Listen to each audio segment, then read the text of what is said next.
Hello పిల్లలు, welcome to our world కుట్టి Telugu stories. ఈరోజు మనం లక్ష్మి ఎలా రియాక్ట్ అయిందనేది ఈ వీడియోలో తెలుసుకుందాము. అతను అలా అన్నందుకు లక్ష్మి వెంటనే నవ్వి ఇలా అంది, చాయ్లోని మసాలా స్పెల్లింగ్ కంటే బలంగా ఉంటుంది అని. అప్పుడే ఆమెకు ఇలా అనిపించింది, ఈ లైన్ బాగుంది అని. ఆ లైన్ను బోర్డు మీద ఇలా రాసింది, Lakshmi taste doesn't need spelling అని. అది ఆమెకు చాలా నచ్చింది.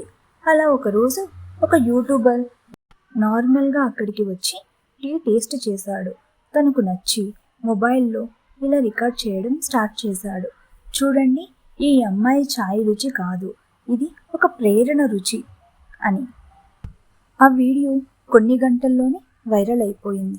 ప్రతి ఒక్కరి ఫోన్లో లక్ష్మీ ఛాయ్ గురించి చర్చ మొదలైంది. మరి లక్ష్మీ జీవితంలో నెక్స్ట్ ఏం జరగబోతుంది అనేది నెక్స్ట్ వీడియోలో చూద్దాము. అంతటి వరకు నా ఛానల్ని సబ్స్క్రైబ్ చేసుకోవచ్చు కదా ప్లీజ్.